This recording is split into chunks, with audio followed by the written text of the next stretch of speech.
अभी आप सबके बीच भगवान श्री राम जी के पवित्र आरती की थाली पहुंचने वाली है। अपने स्थान पर बैठकर भगवान श्री राम जी के पवित्र आरती का दर्शन करें व आज की लीला का आनंद लें। कल की लीला में आपने देखा किस प्रकार राजा दशरथ के रानी कैकेयी को दिए हुए 2 वचनों की पूर्ति हेतु भगवान राम को 14 वर्ष का वनवास मिला। किस प्रकार भगवान ने खबर कर दिए तथा वो लोग चले गए हमेशा के लिए। अयोध्या के लिए बहुत बड़ा सदमा था, अयोध्या की जनता के लिए बहुत बड़ा सदमा था, क्योंकि उनके राजा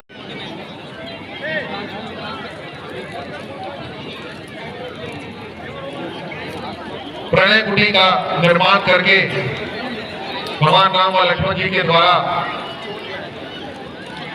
प्रणय कुटी को तैयार किया जाता है ताकि वहां पर कुछ समय के लिए विश्राम किया जा सके। प्रणय कुटी दंडक वन की सीमा के पास थी। दंडक वन जिसके राजा सर्वदूषण थे। प्रणय कुटी में बैठकर भगवान राम अपने इष्ट देव की साधना करते हैं।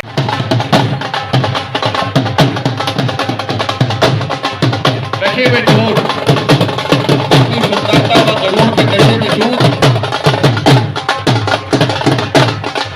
तथा राजकीय वस्त्रों के अंदर स्वर्ण आभूषणों के साथ के पास विश्व सुंदरी शूर्पणखा पहुंचती है और देखती है कि एक प्रणय कुटी के बाहर 2 युवा राजकुमार तपस्वियों के वेश में बैठे हुए हैं, जिन्हें देखकर वे मोहित हो जाती है तथा अपना चित्त खो बैठती है। भगवान राम को दर्शनी को भगवान राम की सुंदर दर्शनी को देखते ही देखते मन ही मन ललायत हो उठती है कि इतना सुंदर राजकुमार जो तपस्वियों की वेशभूषा में, जिसके हाथ में धनुष और बाण है, वो जंगल में क्या कर रहा है, और वो भी हमारे राज्य की सीमा में अपने भावों को ना रोकते हुए शूर्पणखा पहुंच जाती है भगवान श्री राम के चरणों में अपने मन का भाव प्रकट करने के लिए। भगवान राम के सामने वो कह रही है शूर्पणखा, तोसम पुरुष न मोसम नारी, तुम्हारे जैसा कोई पुरुष नहीं है और मेरे जैसी कोई नारी नहीं है। इस विश्व के अंदर सबसे सुंदर पुरुष तुम हो और सबसे सुंदर नारी मैं हूं। आप कौन हैं? मुझे अपना परिचय दीजिए। भगवान श्री राम बड़ी ही सरलता से अपना परिचय देते हैं। हे राजकुमारी, मैं अयोध्या के राजा धर्मात्मा राजा दशरथ का पुत्र राम हूं। जैसे ही शूर्पणखा भगवान राम के नाम को सुनती है, उसके हृदय के अंदर खुशी का ठिकाना नहीं रहता। भगवान राम ने कहा, हे राजकुमारी, इस जंगल के अंदर आप कौन हैं और आपके आने का प्रयोजन क्या है? शूर्पणखा कहती है कि मैं लंका के राजा रावण की बहन हूं, विश्व सुंदरी, मेरा नाम है शूर्पणखा, मैं हूं विश्व सुंदरी, पहना दो मुझे मुंदरी। हे राम, मैं आपके सामने अपने विवाह का प्रस्ताव लेकर के आई हूं। कृपया मेरा ये विवाह के प्रस्ताव को स्वीकार करें और मुझसे विवाह करें। हम अपना जीवन यापन बड़े ही सुंदर ढंग से करेंगे। अभी तो रिंग सेरेमनी कर लो, विवाह हम लंका में चल के करेंगे। भगवान राम ने कहा कि मैं मर्यादित हूं, मर्यादा पुरुषोत्तम मेरा नाम है। मेरे साथ मेरी धर्म पत्नी सीता जी बैठी हुई है। मैंने आजीवन एक पत्नी के साथ रहने का संकल्प किया है। मैं जानकी सीता के अलावा किसी और नारी के बारे में सोच भी नहीं सकता। बार बार आग्रह करने पर शूर्पणखा ने कहा, नहीं, आप मेरा प्रस्ताव स्वीकार कीजिए। इसमें क्या रखा है? इस पतली काट के जैसी को खा के मैं अभी खत्म कर दूंगी। भगवान ने कहा, मेरा भाई लक्ष्मण वहां बैठा हुआ है, शायद वह आपकी मदद कर सके। अपना प्रस्ताव कृपया वहां ले जाइए। भगवान राम से विमुख होकर के शूर्पणखा पहुंचती है शेषनाग के अवतार लक्ष्मण जी के पास। जाकर के लक्ष्मण जी के चरणों में अपना प्रस्ताव रखती है कि हे राजकुमार, मैं तुम्हारे सामने अपने और तुम्हारे विवाह का प्रस्ताव लेकर के आई हूं। कृपया मेरे विवाह का प्रस्ताव स्वीकार करो और मुझसे विवाह करो। लक्ष्मण जी महाराज कहने लगे, मैं कोई राजकुमार नहीं, मैं तो दास हूं। आजीवन भगवान के राम के चरणों का मैं दास बन के रहूंगा। मुझसे विवाह करके क्या तुम दासी कहलाना चाहोगी? मैं तुमसे विवाह नहीं कर सकता। यदि तुम दासी बनकर रहना चाहती हो, सारी उम्र भगवान राम के चरणों की सेवा करना चाहती हो, तो मैं तैयार हूं। शूर्पणखा ने कहा, नहीं, तुम्हारे भाई ने मुझे तुम्हारे पास भेजा है, तुम्हें मेरा प्रस्ताव स्वीकार करना होगा। बड़ी ही सरलता मुस्कुराते हुए लक्ष्मण जी ने कहा, नहीं, आप बड़े भैया श्री राम के पास जाइए, शायद वह आपके इस दुख का कोई हल निकाल सके। लक्ष्मण जी से भी विवाह के प्रस्ताव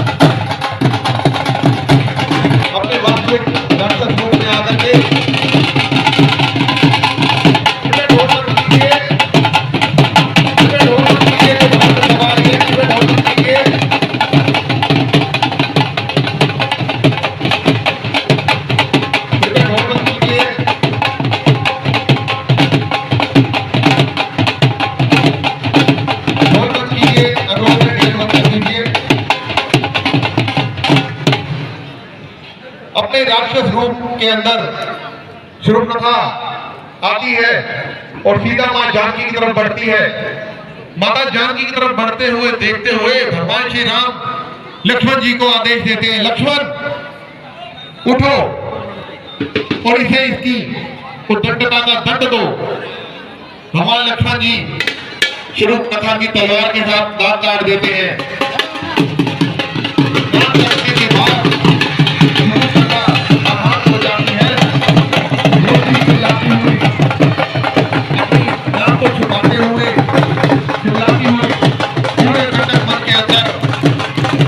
लगती है, हाय मेरी नाक काट दी।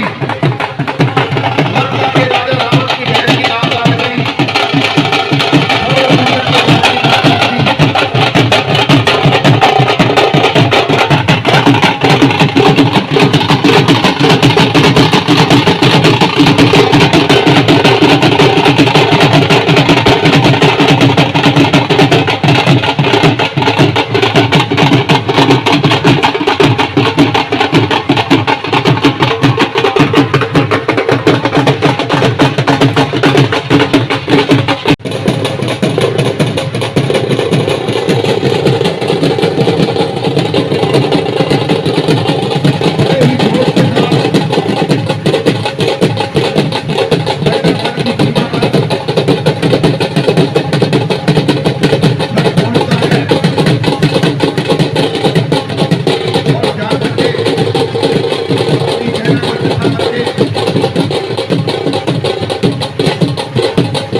मायावी राक्षसों से भरा हुआ है। ये मच्छर चले देंगे।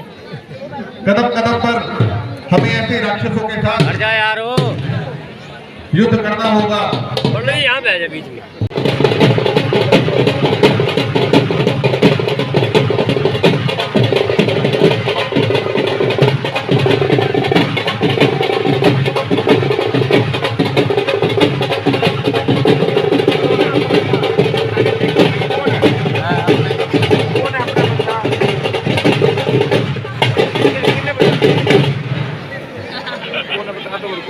खरदूषण बड़े कुटी के बाहर पहुंचता है यार तभी तो पागल थोड़ा और जाकर के भगवान राम को युद्ध के लिए ललकारता है।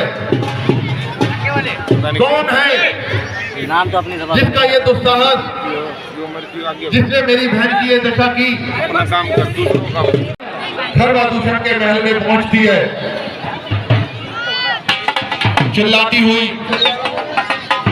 बजाओ बजाओ। राजा रावण की बहन की नाक काट दी, कान काट दिए गए।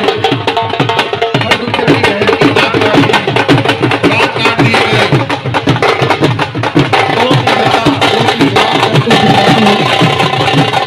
राजा खरदूषण के महल में पहुंचती है।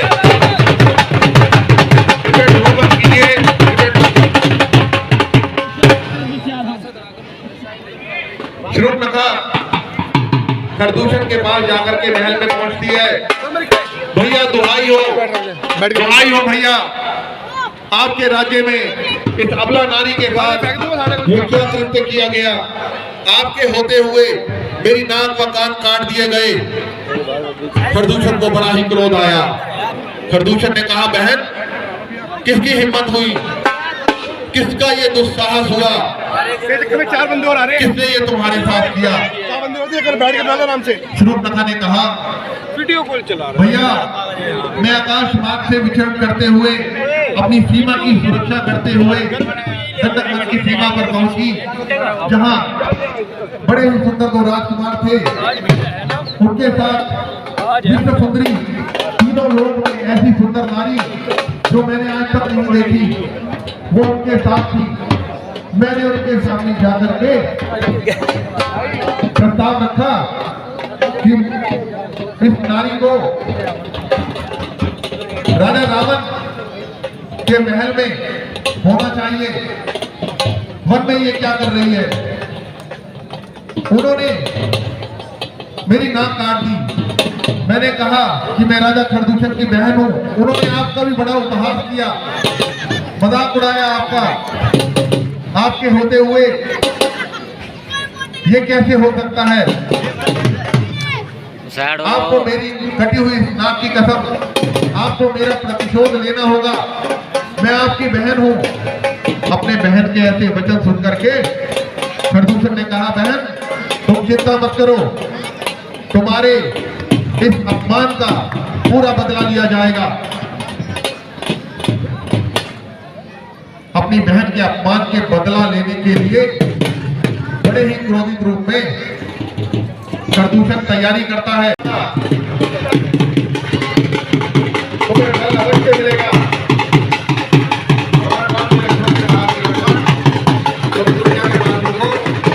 माया की राक्षसी दोबारा कभी भी हमला कर सकती है। खरदूषण में युद्ध करने के लिए मैं स्वयं जाऊंगा।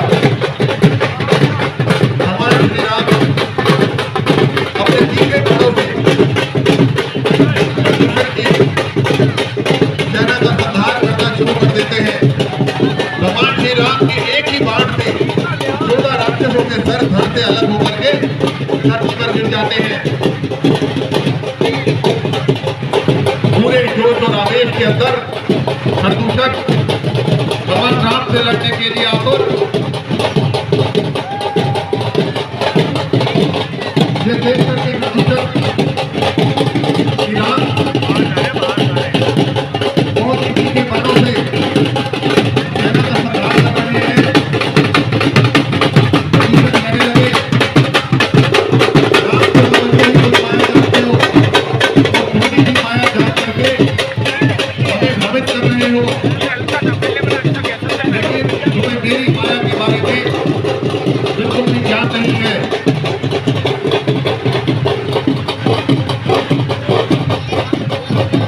आए हुए राम प्रेमी सज्जनों से अनुरोध, भगवान राम जी के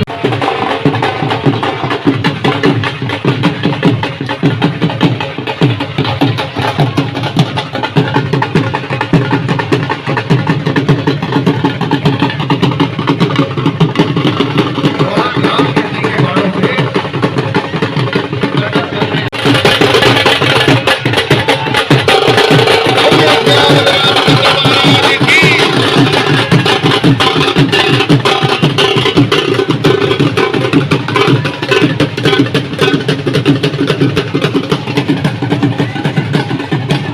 बाणों से घूमते रहे, एक जगह पे ना खड़े रहे, इधर चक्कर लगाते रहे।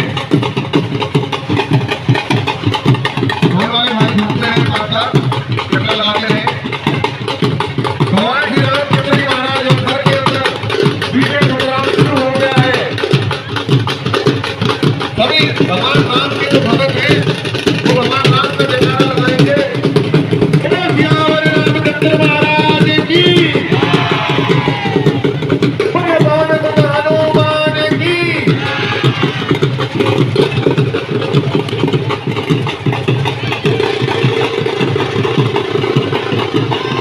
निकट युद्ध, भगवान श्री राम पत्थर के मध्य हो।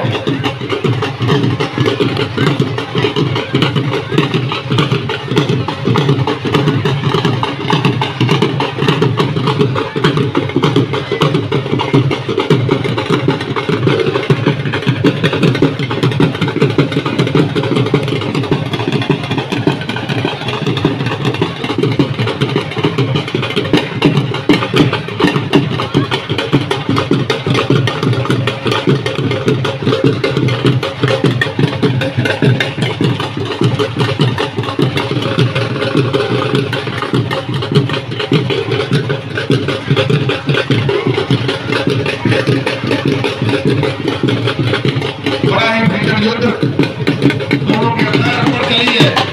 तुम्हारी माया का मुझ पर कोई असर नहीं होगा। आओ मुझसे युद्ध करो। भगवान श्री राम ने जोरदार प्रहार करते हुए शत्रुघ्न को उनकी ही भाषा में जवाब दिया। जय सियावर रामचंद्र महाराज की।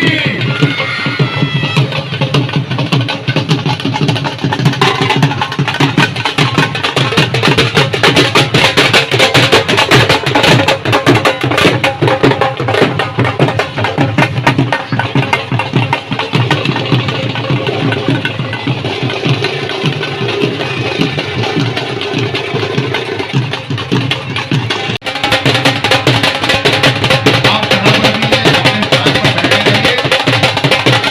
अपनी बाणों का प्रयोग बड़े ही सुंदर ढंग से किया जा रहा है। भगवान श्री राम जी के द्वारा अपनी बात का प्रयोग किया जा रहा है। बड़ी माया की शक्ति के द्वारा अपनी बाणों का प्रयोग किया गया। दुर्गा अपनी दुर्गा सुनिश्चित करें। अगली बार आप लोगों की तरफ से आ सकते हैं, कृपया ध्यान रखें। जय सियावर रामचंद्र महाराज की। आवाज नहीं आई, थोड़ा जोर से। जय सियावर रामचंद्र महाराज की। बड़ा ही सुंदर रहा, जबरदस्त आतिशबाजी दोनों ही पक्षों में भगवान श्री राम जी के द्वारा मायावी प्रदूषण के द्वारा दोनों ही तरफों से दिव्य अस्त्रों का प्रयोग किया जा रहा है। नाटक बहुत मायावी होते हैं, विभिन्न रूप बदल लेते हैं, विभिन्न प्रकार के अस्त्रों का प्रयोग करते हैं। वाट में है।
देखते हैं, ये सब उस युग से प्रेरित है।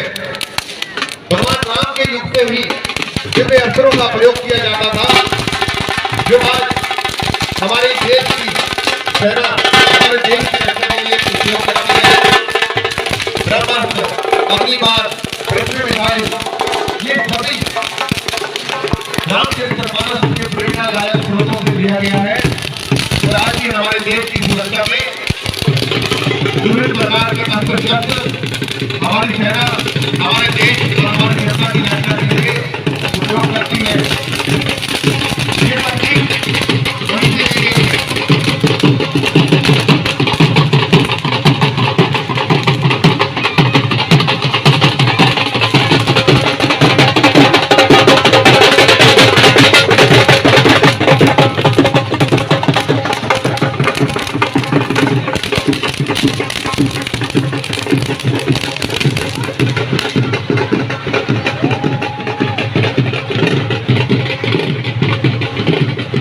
बड़ा ही भीषण टकराव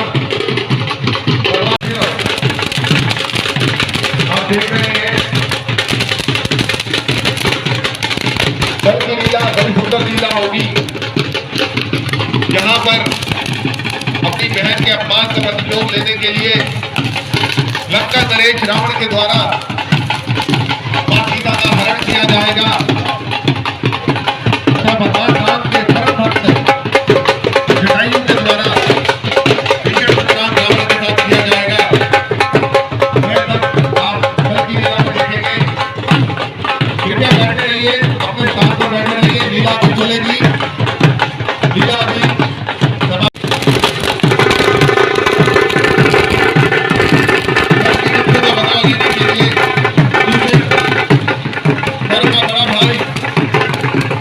पूरी तैयारी के साथ भगवान राम की युद्ध करने के लिए मैदान के लिए आगे बढ़ता है। भगवान राम के दिव्य अस्त्रों से घर का अंत हो जाता है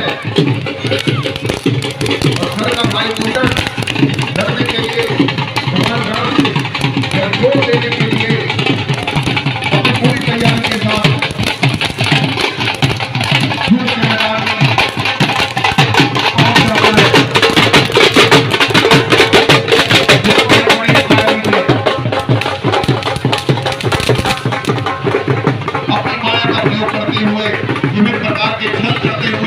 मेरे तीखे प्राणों का देखी।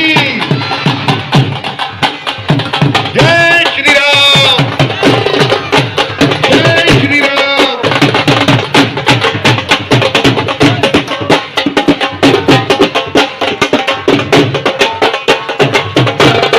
भगवान राम के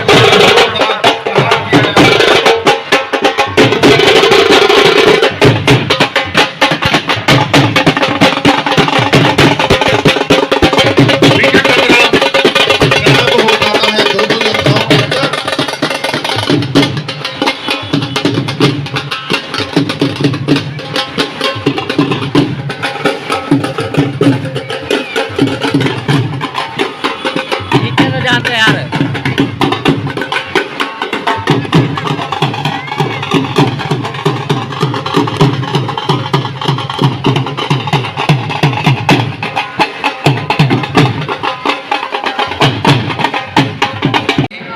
रविवार का दिन है, कृपया अपने इष्ट मित्रों, परिवार व बच्चों के साथ भगवान राम की लीला का आनंद उठाने के लिए आप अवश्य आए। अभी ये लीला चल रही है, युद्ध विराम हुआ है, लीला अभी शेष है। भगवान राम के द्वारा दूषण का संहार किया जाएगा।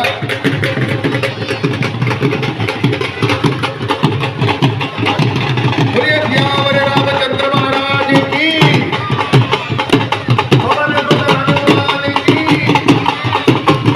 मेरी जतिया जोता वाली माता तेरी सदा ही जय।